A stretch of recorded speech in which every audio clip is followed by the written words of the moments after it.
Today we're going to talk about the absolute insanity that is running a 3-mage party comp in Dragon's Dogma 2. Let's get to it. Alright, so first off, I know exactly what you're thinking. You're like, 3-mage party comp? That sounds terrible, inefficient, and just bad. But no, it's not. It's actually extremely broken. Hear me out. So I'm sure many of you probably already know by now that the Thief is one of, if not the most broken vocation in the game. And that is due to the fact that it has the Formless Feint ultimate ability, which is extremely easy to get and is the most absolutely exploitable broken ability in the entire game. This is due to two reasons. First off, it puts you in what is more or less God mode. You just can't be hit by anything. You just dodge out of the way of it. The other reason is the only downside to being in this God mode is that you slowly drain your stamina, which is extremely exploitable because it's very, very easy to continuously gain stamina in a variety of different ways, and that is what we will be exploiting by running 3 separate mages. But not just any mages. We want mages with the Celestial Paean ability. Now, at first glance, you may think this ability is kind of meh, but that couldn't be further from the truth. This ability is absolutely insane and is definitely the mage's strongest ability. As a support character, this is absolutely insane because for the duration of it, it gives you infinite stamina. Everybody that's underneath the area of effect of this thing has infinite stamina for the duration of it. So you can see how this synergizes really well with Formless Feint, because if you're almost out of stamina or at any point in your stamina bar and a mage casts Celestial Paean, then all of a sudden your stamina bar is just full again, and during the entire time that this ability is active, you have infinite stamina, and then once it deactivates, your stamina slowly starts to tick down again. So if you have 3 separate mages that have this ability and they cast it back to back to back, that is a very long time that you can stay in Formless Feint, aka God mode.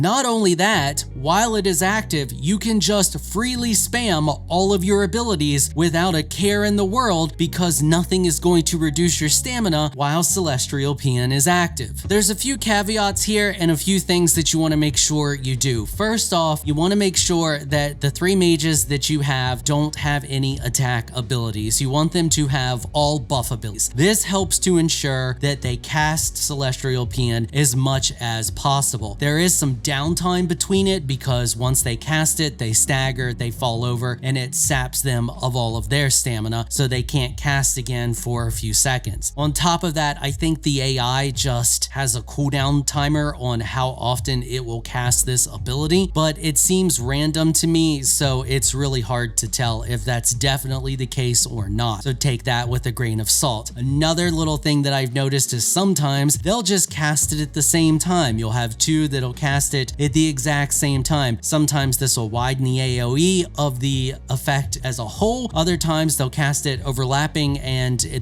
just burnt 2 of them, so it kind of sucks. But the bonus is just any of them casting it at all on you will trivialize pretty much any fight. The Thief is already really strong and can put out insane amounts of damage in the first place. It not being able to be hit is insanely OP, obviously, because you're in God mode. So any amount of time that you can have infinite stamina is a good thing, and most fights are over before you need this cast more than twice anyway. So obviously it's very easy for your main pawn to only have buffs and Celestial Paean because you can equip whatever you want on them. So I highly advise doing Celerity, some type of weapon buff, and then Celestial Paean. For your other 2 hireable pawns, finding pawns with this ability is extremely easy to do just using the advanced search feature inside the Rift. You can directly search for Celestial Paean. However, I find it better and easier to actually search for Celerity instead, and then look for pawns that actually have Celestial Paean and Celerity. I find this a better option than just searching Celestial Paean because I find that when you search Celerity instead and find pawns that have Celerity and Celestial Paean, when you are offline looking at Capcom pawns, the majority of the time the other 2 abilities they have will just be other general buff abilities and and not attack abilities. You can use this method, or you can just search for celestial paean right out and then filter through them that way. I just wanted to give you some options. Do whatever works best for you. So if you're having problems finding 2 other pawns with this ability, just pop into offline mode, do a search for the Capcom pawns, and you'll find it with no problem. If for some reason you have blocked yourself out of the quest to get celestial paean, because it is possible, and that is because there are only 1 set of books that you need to get this ability, and it's also the same set of books that the quest giver that gives you the sorcerer abilities ones as well. So what you have to do is make copies of the books, give the real copies to the little girl, and then give the fake copies to her father. There are tons of guides on this online. I will link them down below, and I will link my guide to how to set up your thief and for getting the thief ultimate ability, which is really easy to do. You should get it if you're just following the main quest line.